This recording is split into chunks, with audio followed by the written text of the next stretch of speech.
Ça y est, vous avez lancé votre premier produit sur Amazon, vous voyez les ventes en train de décoller, vous faites des ventes chaque jour et au bout de quelques semaines, vous vous rendez compte qu'il y a beaucoup plus de dépenses que de rentrées. Certes, vous faites des ventes, mais elles ne sont pas rentables. Et ce que vous constatez, c'est que la publicité est en train de brûler votre budget et c'est exactement ce qui est arrivé à un de mes élèves de ma formation. Il a lancé sa boutique, son premier produit qu'on a validé ensemble. Il avait tout pour bien démarrer et pourtant son tacos est monté à plus de 31%. Son ROS, son retour sur investissement, plafonné à 2, c'est-à-dire que son investissement publicitaire bouffait toute sa marge. Résultat, il perdait de l'argent à chaque commande. Puis à la suite de ça, il m'a recontacté et en moins d'un mois, on a divisé le tacos par 2 et multiplié son retour sur investissement publicitaire quasiment par 2. Aujourd'hui, je vais vous montrer en détail une étude de cas complète, comment on a fait pour transformer une campagne publicitaire perdante en une vraie machine à cash. On va aussi aborder dans cette vidéo tout le calcul de rentabilité complet avec les vraies marges et vous allez voir aussi des taux de conversion impressionnants jusqu'à 45% en B2B et surtout les erreurs à éviter lorsque l'on se lance sur Amazon. Alors restez bien jusqu'à la fin de la vidéo parce que vous allez en apprendre énormément.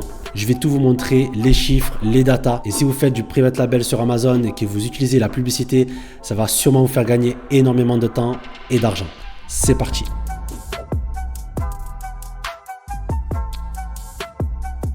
Bienvenue dans cette vidéo. Donc si vous ne me connaissez pas, moi c'est Samir, donc je suis vendeur, formateur et consultant spécialisé dans le e-commerce sur Amazon. Vous trouverez un tas de vidéos dans cette chaîne autour du e-commerce sur Amazon. Et si ça vous intéresse d'en savoir un peu plus au niveau de ce business, vous avez en description une formation, une présentation totalement offerte qui vous permettra de découvrir les 5 étapes clés à mettre en place pour lancer ce business. Donc là on se retrouve sur mon écran, donc c'est une étude de cas d'un élève que j'ai trouvé intéressante à partager. Donc c'est une personne qui, comme la plupart des vendeurs, brûlait beaucoup de cash en publicité, n'avait pas prêté attention forcément à bien préparer ses campagnes publicitaires, à connaître ses chiffres, pour pouvoir bien piloter ses campagnes publicitaires pour ne pas fausser et bouffer toute sa rentabilité. Donc dans cette étude de cas, on va voir comment on est passé d'un ROS de 2,05 à 3,55, diviser un tacos par 2 de 31% à 18% et cela en 30 jours. Donc il y a différents termes qu'on emploie sur Amazon, notamment dans tout ce qui est publicité. Donc vous avez l'ACOS, les dépenses pub divisées par le chiffre d'affaires publicitaire, et le TACOS, qui est pour moi le plus important. On va diviser les dépenses de publicité, donc tout ce qu'on a investi en publicité, divisé par le chiffre d'affaires total. Le e-commerce sur Amazon, lorsqu'on va dépenser de la publicité, ça va avoir un impact au niveau de notre classement et ça va avoir un impact significatif au niveau de nos ventes en organique et non pas en publicité. Vous avez deux types de ventes, des ventes qu'on fait en organique, tout simplement sans publicité, et des ventes en publicité que l'on a payé des enchères pour pouvoir apparaître. Au début, on dépense beaucoup en publicité, donc on va vendre plus en publicité parce que notre produit n'est pas assez connu, n'est pas monté en classement, et au fur et à mesure du temps, de l'optimisation en fait et de l'historique de nos produits, le but c'est vraiment d'augmenter l'organique, les ventes organiques et de réduire les ventes en publicité. Et le TACOS, c'est ce qu'on va calculer dans notre calcul de rentabilité en amont pour ne pas fausser et ne pas avoir de surprise au niveau de notre rentabilité par rapport à notre produit. On peut voir que le premier mois du 12 mai au 15 juin donc 2025, donc il a réalisé près de 4 800 € de chiffre d'affaires. Donc ça c'est un très beau premier mois. Hein. Il faut faire attention, prendre des pincettes. Ça veut dire qu'on a bien identifié, on a bien fait valider le produit. Donc il y a vraiment de la demande, on s'est bien positionné. Mais après, ce qui est arrivé, c'est qu'on a eu un TACOS à 31%. C'est-à-dire la personne a mis en place des publicités sans forcément appliquer les bonnes méthodes. À mon beau regret, elle a dépensé près de 1 500 € en publicité pour seulement 3 131 € de vente. Autant vous dire que elle n'a pas gagné 1 euro lors de ce premier mois. Elle avait un retour sur investissement ROS de 2,05 et un ACOS, comme on l'a vu précédemment, de 48, près de 49%, ce qui est beaucoup. Même si le plus important, ça reste quand même le TACOS. Au niveau du deuxième mois, là où justement je suis intervenu, deuxième mois, elle a fait un peu moins de ventes. Il est tombé en rupture de stock pour une variation, donc il avait 2 variations. Mais on peut voir que le TACOS, on a réussi à le faire baisser à 18%. Et le but, c'est d'arriver à un TACOS à 15% pour la rentabilité qu'on s'est dit dès le départ. C'est une niche qui est assez concurrentielle. Si on ne fait pas de pub, un minimum d'investissement pour cela, ben en fait on va pas exister. Et on peut voir ici, on a atteint ROS à 3,55. On a seulement fait 570 € de dépenses pour 2051 € de vente. Et on voit que l'ACOS a baissé à 28%. Alors, quels outils j'utilise pour piloter tout ça? J'utilise spécialement deux outils. Le premier outil, ça va être mon tableau de calcul de rentabilité. Très simple, on va rentrer toutes les datas pour définir déjà la rentabilité du produit en incluant tous les coûts. Et le deuxième, c'est une matrice de performance qui me permet de piloter en fait toutes mes campagnes publicitaires pour savoir chaque semaine qu'est-ce qui fonctionne, qu'est-ce qui fonctionne pas. Le plus important en publicité, c'est la capacité à analyser ce qui fonctionne pas pour prendre des décisions sur des chiffres et non sur des émotions. Le plus important, c'est d'identifier des termes de recherche qui convertissent, qui sont rentables, vers lesquels on pourra pousser, isoler, abandonner tous les termes de recherche qui ne vendent pas ou lesquels on fait pas du tout de vente. Et c'est comme ça qu'on va optimiser nos dépenses publicitaires et s'aligner avec notre rentabilité. Là, vous pouvez voir au niveau du tableau, donc il y avait deux variations au niveau du produit. C'est une personne qui est en micro-entreprise, donc on est obligé de multiplier par 1,20 en ajoutant la TVA. Et je vais vous expliquer un petit peu. Par exemple, pour une variation, on a un prix de vente à 31,90, coût de marchandise 2,29, coût de transport 2,50 €. Donc ça fait un coût de revient à 4,79 €. Ensuite, les frais FBA 6,10 €. Les frais FBA, c'est les frais d'expédition en fait que Amazon vous facture pour pouvoir envoyer le produit chez le client. Ça, ils ont une grille tarifaire. Pour cela, dans le tableau, vous pouvez directement cliquer sur le lien et atterrir ici pour télécharger la grille tarifaire d'expédition en fonction du pays. Et en France, vous téléchargez ici et après en fonction des dimensions, vous allez voir le prix hors taxe de l'expédition. Après, on inclut aussi des frais de service numérique. Donc ça, tout ce qui est en gris, c'est à ne pas toucher. Ensuite, les commissions, environ 15,45%, donc 18,54% en micro-entreprise sur le prix de vente. Et pour voir vraiment au niveau des catégories de produits, au niveau des frais de vente, ça va varier en fonction des catégories de produits. Vous n'avez plus qu'à cliquer sur le lien sur le site vente-sur-amazon.fr et vous allez voir les catégories de produits et les frais de vente directement. 15%, 8% pour le bébé puriculture en dessous de 10 €, 15%, 15%. Généralement, c'est aux alentours de 15%. Donc ça, c'est à appliquer directement sur votre calcul de marge de rentabilité. Sinon, vous avez un outil comme Helium 10 que je recommande qui vous permet en un coup d'œil de voir un petit peu les frais. Par exemple, si je vends un support magnétique de voiture, je vends à peu près celui-là. Donc je vais rentrer dans le produit. Donc vous regardez sur le produit, vous avez l'extension d'Helium 10, vous cliquez dessus et là, vous avez le Profitability Calculator, donc la calculette. Et quand vous allez dessus, vous descendez. Ici, vous avez les FBFI, donc les frais FBA qui sont de 4,31 et les referral free, c'est les commissions de vente qui sont de 1,65. Et à partir de là, vous pouvez les intégrer directement dans votre calcul de rentabilité. Moi, ce que j'inclus, c'est toujours un TACOS, donc un coût publicitaire. Là, dans ce cas-là, on a mis 15%. Donc le taux de retour du produit aussi également au niveau de la niche. Ça, vous pouvez le consulter directement sur le seller central au niveau d'Amazon dans l'explorateur d'opportunités. Vous allez taper le mot-clé, vous allez voir le taux de retour moyen du produit. Donc moi, je l'inclus. Et après, si par exemple vous êtes en micro-entreprise, les cotisations URSSAF par rapport à la déclaration de votre chiffre d'affaires au niveau des impôts. On tombe à 15% à peu près de marge, mais avec un ROI, retour sur investissement, à 185% qui est très bien. En moyenne, on est entre 15 et 25% de marge sur un produit. Pour moi, c'est OK si j'ai un produit à 15%, mais j'ai un ROI, un retour sur investissement à plus de 100%. Ça veut dire que j'ai une capacité de financement derrière, rapide, avec beaucoup plus de besoins en fonds de roulement nécessaires pour pouvoir réinvestir dans du stock et un réapprovisionnement rapide. En gros, ça vous permet d'avoir beaucoup plus de trésor en retour lors de vos ventes que si vous avez un ROI assez bas. C'est-à-dire que derrière, pour pouvoir financer votre croissance, il va falloir rajouter de l'argent directement dans votre réassort. Et on peut voir que si ici on tombe à 10% de publicité, on arrive à 20% de marge avec un ROI à 218%. Donc le but, c'est vraiment de baisser au fur et à mesure. Ici, on est en calcul de société pour le même produit. Là, on serait directement à 27% de marge avec un ROI à 218%. Donc c'est un très très bon produit avec un très bon prix de revient et un très bon positionnement au niveau du prix de vente qui vous permet aujourd'hui d'avoir ce niveau de marge. Et ça, c'est une piqûre de rappel pour toutes les personnes qui disent « Ok, oui, sur Amazon, pour moi, c'est pas rentable, les Chinois sont moins chers, je trouve pas de produits rentables avec les frais d'Amazon. » Non, je vous montre par A plus B, ça c'est un cas vraiment factuel, que vous pouvez trouver des produits avec de la marge. Mais voilà, il va falloir utiliser les bonnes méthodes pour pouvoir dénicher des produits avec les bons critères. Et après, à partir de là, si vous appliquez les bonnes méthodes, vous pouvez justement récupérer des parts de marché et avoir des produits rentables. Et ça, c'est la matrice de performance, c'est l'autre tableau qui me permet de piloter mes datas beaucoup plus en profondeur avec la publicité également. Et ça, chaque semaine. Là, vous avez le global. Et ici, vous avez chaque semaine. Par exemple, la semaine dernière, on était du 7 au 13. Et on peut remonter, par exemple, du 30 juin. Ça va s'automatiser sur 7 jours. Et là, on va voir les datas qui vont se mettre à jour. Moi, ce qui va m'intéresser, ça va être le TACOS qui est ici. Là, on peut voir que cette semaine-là, du 30 juin au 6 juillet, on a réussi à descendre à près de 15% au niveau du TACOS. Donc, on a atteint notre objectif. Et l'autre data qui va m'intéresser, c'est le taux de conversion. Cette semaine-là, qui était à 9,71, donc c'est la moyenne de mon produit. Il faut savoir que sur Amazon, un taux de conversion moyen, c'est à peu près 5%. Donc là, voilà, on est aux alentours de 9 et quelques pourcents. Et il y a des semaines, on est beaucoup plus. Et vous allez voir par la suite que on a de très bons résultats aussi sur le B2B. Donc les premières erreurs qu'on a pu identifier, d'abord c'était une structure de campagne chaotique, l'absence totale d'organisation, de segmentation, impossible d'analyser quel segment fonctionne. Un peu d'auto, un peu d'expression, c'était assez mélangé. Une audience non ciblée, donc dépense sur des segments non pertinents, c'est toujours pareil, quand on va investir de l'argent en publicité, il faut être chirurgical, il faut vraiment être précis. Et donc aucun suivi des KPI aussi également, donc des data, pas de pilotage basé sur des données, donc décision marketing prise à l'aveugle.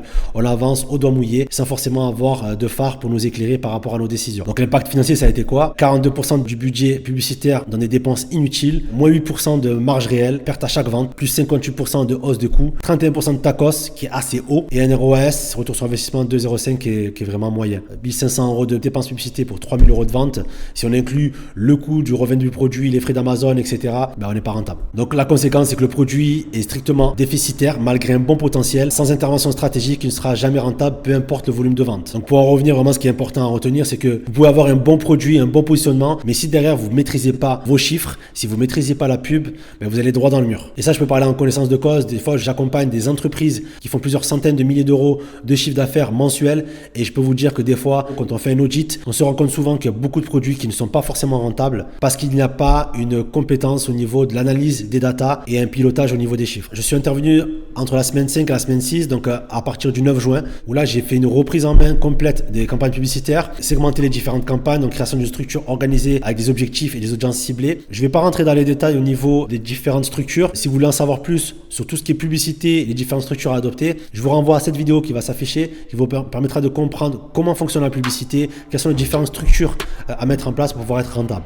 Ensuite, j'ai eu un ajustement du budget. J'ai placé un portefeuille de sécurité avec un budget qu'on a prédéfini en amont au niveau de la rentabilité. Et après, j'ai fait une exclusion des pertes, c'est-à-dire que j'ai identifié et supprimé toutes les audiences et les mots-clés qui n'étaient pas rentables, là où on dépensait de l'argent pour rien. Donc on est passé d'un ROAS de 2,05 à 3,55 et on a réduit le TACOS de 31% à 18% avec comme cible d'atteindre les 15% et pourquoi pas les 10% si on continue bien notre pilotage publicitaire. Donc maintenant, je vais rentrer dans les détails, semaine après semaine, vous expliquer un petit peu les différents résultats qu'on a pu obtenir et avec les stratégies qu'on a mis en place. Donc là, on arrive à la première semaine, donc au niveau du détail, donc du 12 mai au 18 mai, c'était la première semaine de publicité. On a eu 169 euros de dépenses pour 665 euros de vente. Un ROS assez bon, 3,92 avec un ACOS assez bas. Mais on était à un TACOS de 25%. Mais ça, c'est normal, c'est les premières semaines. Au début, on est là pour tester, on met en place notre produit. On n'a pas trop de commentaires. Et en fait, le taux de conversion et l'optimisation va venir petit à petit au fur et à mesure de l'ajout des commentaires, de l'optimisation de la publicité. Ensuite, semaine 2, donc on a un TACOS à 36%, donc on a fait 582 euros de dépenses pour 1146 euros de vente. On a un ROAS qui descend et c'est là où on a un ACOS assez haut. Là, on dépense beaucoup de publicité pour rien. Il y avait pas mal de dépenses sur des mots-clés, des carrefours d'audience qui n'étaient pas pertinents et on dépensait à l'aveugle. Et juste pour info, pour vous montrer que c'est vraiment des vrais chiffres assez cohérents. Donc là, la semaine du 12 au 18, on a fait 25%, et après la semaine qui suit, on atterrit à 36% de TACOS. On a bien 583 euros de dépenses pub pour 1600 euros de CATTC. Si on revient ici, donc on voit bien qu'on a 583 euros de dépenses publicitaires. Là, on a fait 1146 de ventes en publicité, mais au total, ça a fait 1600 euros parce qu'il y a une partie qui a été faite en organique. Donc dès la deuxième semaine, on a commencé à vendre en organique. Donc ça, c'était pas mal. C'était juste pour appuyer mes propos et vous dire que c'est assez cohérent et c'est vraiment factuel ce que je vous montre comme étude de cas. Ensuite, semaine 3, on a fait 109 euros de dépenses pour 200 euros de vente. Où là, clairement, du 26 au 1er juin, ils ont commencé à arrêter les dépenses publicitaires. Donc, il n'y avait plus d'argent à dépenser. C'est pour ça que le TACOS a baissé à 22%. Parce que si on regarde bien au niveau des ventes globales, on voit ici, là, au niveau du CA, on a fait 506 euros pour 109 euros de dépenses pub. Donc, du 26 mai au 1er juin. Et là, on voit qu'on a fait 200 euros de vente en pub. Ça veut dire qu'on a quand même fait 400 euros de vente en organique. Et c'est ça, le gros avantage avec Amazon, c'est que vous investissez en pub, mais derrière, ça fait un impact au niveau du classement, au niveau de la visibilité, et c'est là où vous faites des ventes en organique sans forcément dépenser de la pub. Mais bon, on a eu un ROS assez bas, un 84, c'est catastrophique, un TACOS assez haut, donc là clairement en fait au niveau de la campagne publicitaire on perd de l'argent. Ensuite du 2 juin au 8 juin, donc là il y a eu un renouveau. Quand vous mettez un portefeuille de sécurité, tous les premiers du mois le portefeuille se rouvre et c'est là où on peut commencer à dépenser de la publicité, et là on voit que TACOS qui est assez catastrophique, donc 600 euros de dépenses pour 1000 euros de vente, un ROS à 1,70, 58% d'ACOS, c'est plus ou moins catastrophique. catastrophique. Et c'est là où j'ai commencé à intervenir. On voit une baisse directement au niveau du 10 juin parce que là, j'ai arrêté les campagnes publicitaires. J'ai tout restructuré, créé des bonnes campagnes qui sont assez cohérentes et qui vont pas rentrer en compétition l'une avec l'autre. Donc, c'était une semaine, on va dire, de transition où on a fait 60 € de dépenses pour 91 € de vente. Un ROS très très bas, un ACOS assez haut. Pourquoi? Parce qu'une fois qu'on arrête la publicité pour la redémarrer, il y a toujours une phase de latence où il faut attendre un moment avant d'avoir des résultats, on va dire, assez tangibles et significatifs. Et là, on voit que la semaine suivante, on voit qu'on passe à un TACOS déjà de 12% avec un ROS à 3,32 retour sur investissement. Donc, on a fait 73 € de dépenses pour 244 € de vente. On descend au niveau de la COS. Là, on voit la semaine 7, donc du 23 au 29, où on atteint un TACOS à 18%, qui reste quand même correct. Donc, 55% de dépenses, 169 € de vente. Et si on voit sur la matrice, on a fait quand même 310 € de TTC de vente. Là, on commence à avoir une baisse des ventes. Pourquoi? Parce qu'on commence à avoir une rupture de stock sur une des variations. Ce qui va, vous allez voir plus tard, potentiellement augmenter notre TACOS parce que les personnes, quand ils se rendent sur la fiche produit, ils sont là peut-être des fois aussi pour une des variations et s'ils la voient pas, ça fait augmenter nos dépenses publicitaires pour rien. Ensuite, semaine 8 du 30 juin au 6 juillet, là on peut voir un TACOS à 15% avec un ROS à 4,33 et là on voit vraiment l'impact en fait de la bonne méthodologie au niveau des campagnes publicitaires. Au bout d'un moment, à force d'optimiser, de faire la bonne méthode, et c'est ce qui fait que sur le long terme, vous allez avoir un retour sur investissement qui va grossir, qui va grandir. Votre seul enjeu sera de mettre beaucoup plus d'argent et surtout de gérer vos stocks. Parce que c'est bien beau de faire de la publicité, mais si derrière vous n'avez pas le stock qui suit, ça peut être compliqué.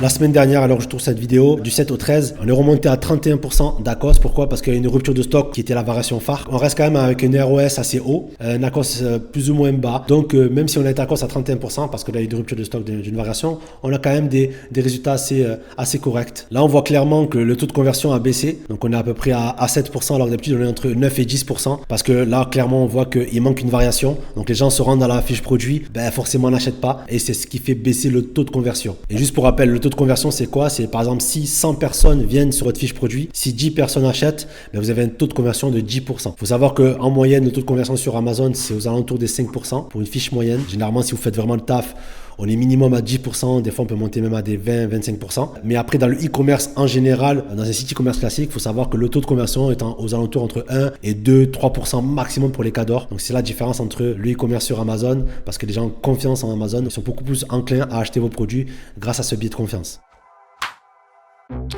Et là, si on se rend sur le rapport d'activité, on voit que le 12 juillet, c'est là qu'on a reçu la deuxième variation en urgence. Et c'est là que l'effet cumulé, ça que je vous disais, c'est que le premier jour, on a fait 7 unités. Le deuxième jour, le 14 juillet, 15 unités, donc 406 € de vente. Hier, le 15 août, 16 unités, 400 € de vente. Et là, on est, c'est pas fini, on est à peu près à 7 unités, donc à la moitié. Et il est 16h, il reste toute la soirée aussi à faire. Donc c'est pour vous dire qu'avec l'effet cumulé, avec les bonnes stratégies, il y a un impact derrière sur l'organique, l'historique qui s'est implanté. Au niveau des campagnes publicitaires, c'est beaucoup plus précis ce qu'on fait. Donc ça prend de la maturité semaine après semaine.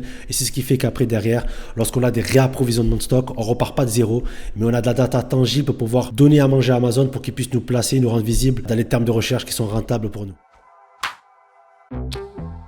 Là, j'ai voulu vous montrer la courbe, comment elle a évolué au niveau du TACOS et au niveau du ROS. En TACOS en rouge, on voit que le TACOS en haut, il est au-dessus de 30%, il descend, il remonte à 40%, etc.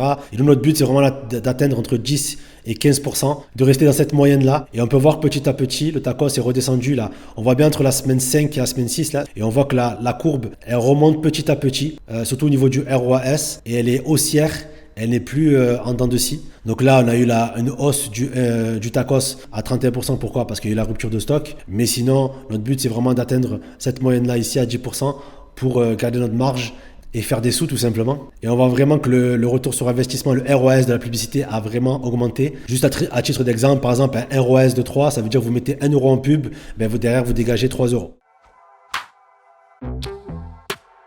Là, on va faire une petite analyse de rentabilité pour vous montrer un petit peu l'impact que ça peut avoir d'avoir un bon TACOS, de gérer ses chiffres. Là, j'ai pris un tableau comparatif des marges. Là, on peut voir les métriques. Donc, vous avez le prix de vente, le coût du produit, les frais d'Amazon, le TACOS, le coût de pub par vente, la marge nette et le pourcentage de marge nette. Donc, avant optimisation, donc avant mon intervention, on était à un prix à 29,90, coût du produit à 8,50. Même si le prix n'est pas le même, c'est juste pour vous montrer en fait la différence. Un TACOS à 31%, ce qui inclut donc un coût de pub par vente de 9,27 €, c'est-à-dire qu'il faut dépenser 9 € 7,27€ pour faire une vente, ce qui est énorme pour un produit de vente à 30€. Une marge nette à 7,68€. Donc là, on était aux alentours de 25% de marge. Et après optimisation, avec un tacos, si on fait descendre le tacos à 18%, mais pour les mêmes prix et les mêmes coûts du produit, on peut tomber à un coût de pub par vente à 5,38, donc une marge nette de 11,57 et donc une marge nette brute de 38%, près de 39%. La différence entre les deux, c'est que on a réduit 13% de tacos, c'est ce qu'il faut retenir. On a réduit nos coûts publicitaires par vente de 3,89€, donc on a augmenté forcément notre marge de 3,89€ et on augmente notre marge de 13%. L'impact direct que ça peut avoir, c'est que la réduction du tacos, du coût publicitaire, du coût marketing qu'on est prêt à mettre sur la table pour pouvoir vendre nos produits, en fait, ça peut entraîner une augmentation de la marge nette de 50% dans ce cas-là, ce qui est énorme. On est passé de 31 à 15%, donc ça c'est une simulation. Si on passe de 31% au début et on veut viser 15%, la comparaison de rentabilité pour 100 ventes, actuellement on a une marge de 768€. Si on fait 100 ventes, on gagne 768€. Mais si on a un tacos à 18% optimisé comme on l'a fait, on gagne 1157€. Et si on atteint les 15%, on va les atteindre justement dans les semaines qui arrivent avec l'arrivée du réassort, du réapprovisionnement, on peut atteindre les 1247€ de marge, donc de bénéfice net pour 100 ventes. Ça veut dire que pour 1000 ventes par mois, on peut augmenter de quasiment 4800€ de bénéfice et un gain annualisé donc de 57 480€. Donc vous vous rendez compte un petit peu, lorsqu'on maîtrise nos chiffres, lorsqu'on maîtrise notre budget publicitaire, on peut passer du simple au double, de la perte au gain x2, x3. Donc l'enseignement clé qu'il faut savoir, qu'il faut retenir, c'est qu'un tacos optimisé n'est pas qu'un chiffre, un véritable levier de rentabilité de votre business Amazon. Des fois, il ne faut pas forcément vendre plus de produits, mais il faut justement juste réduire son coût publicitaire, optimiser sa marge au niveau du tacos. C'est ce qui permettra de gagner beaucoup plus en termes de marge sur vos produits. Donc chaque point de pourcentage est vraiment important à prendre en compte. Maintenant, je vais vous montrer le taux de conversion. Les taux de conversion qu'on a pu atteindre, donc sur 2 mois, quand on prend l'ensemble de l'activité sur les 2 premiers mois, on voit que sur une variation, pourcentage session par unité, on a 11,73% de conversion et l'autre, on est quasiment à 20%. Ça veut dire vraiment, on arrive à taper dans le mille et ramener les bonnes personnes et que notre fiche produit convertit très bien. Et l'autre subtilité, c'est qu'en B2B, c'est là où ça se vend le mieux. Donc, c'est-à-dire B2B, c'est tout ce qui est adressé aux comptes professionnels, donc toutes les entreprises qui achètent sur Amazon, Amazon Business. Là, sur la première variation, on a 23%. Et la deuxième, près de 45% de taux de conversion. Vous vous rendez pas compte comme c'est énorme. J'ai rarement vu des chiffres aussi hauts en termes de taux de conversion. Donc pour faire un résumé de la transformation, la conclusion qu'on peut avoir, c'est qu'on est passé d'un retour sur investissement ROS publicitaire de 2,05 à 3,55, donc 73% d'efficacité publicitaire. On a réduit le tacos de 31% à 18%, même si on a atteint des fois des 10-15% de tacos sur certaines semaines. Mais en moyenne, on a réussi à le réduire à 18%. Et si on continue, on va le réduire justement à 15% et on va essayer d'atteindre les 10% avec l'effet cumulé. Ça veut dire moins 42% de coûts publicitaires. Le taux de conversion en B2C, la version 1, 11,73, version 2, près de 20%. Et en B2B, taux de conversion à 23% et la deuxième variation, elle a près de 45% de taux de conversion. Donc la différence est dans la méthode. Chaque détail compte dans le succès d'un produit sur Amazon. Vous aussi, vous pouvez changer la donne en adoptant une approche structurée. Il faut savoir que pour avoir un succès durable, c'est une bonne structuration de campagne publicitaire, une analyse régulière de vos campagnes publicitaires au niveau des rapports, une optimisation ciblée sur les thèmes de recherche qui vous rapportent en délaissant ceux qui vous ne rapportent rien et qui vous fait gaspiller de l'argent. Et c'est là où vous obtenez un succès durable sur Amazon pendant des années. Donc maintenant, les enseignements pour booster vos lancements. En premier lieu, d'abord, c'est de bien structurer vos campagnes, comme je vous l'ai dit. Donc l'absence de structure publicitaire est la première cause d'échec pour moi sur Amazon. C'est bien de segmenter les différentes campagnes. Ne laissez pas l'algorithme décider seul de votre stratégie. Vous devez avoir même prise et contrôle sur vos stratégies publicitaires. Un bon produit ne suffit pas. Vous pouvez avoir un bon produit, mais si vous ne maîtrisez pas la pub, vous allez gaspiller beaucoup d'argent, vous n'allez pas forcément être rentable et c'est l'échec assuré. Et l'analyse régulière de vos métriques, ce que je viens de vous dire. Analysez chaque semaine. Moi, c'est chaque semaine ce que je recommande de remplir pour mes élèves la matrice de performance pour pouvoir prendre des décisions sur des chiffres et non sur des émotions.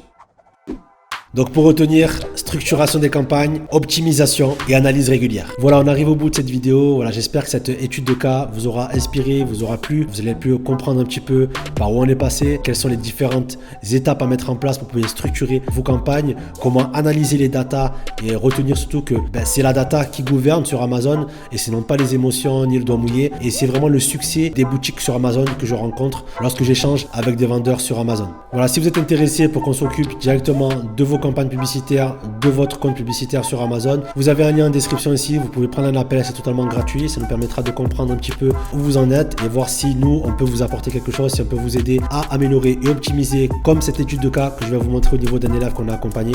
Et si la vidéo vous a plu, n'hésitez pas à liker la vidéo, à vous abonner, à activer la cloche de notification pour ne pas rater les prochaines vidéos. Si vous avez des questions, n'hésitez pas à me les poser en commentaire, je serai ravi d'y répondre. En attendant, je vous souhaite beaucoup de succès dans votre projet e-commerce et je vous dis à la prochaine vidéo pour d'autres contenus. Ciao, ciao.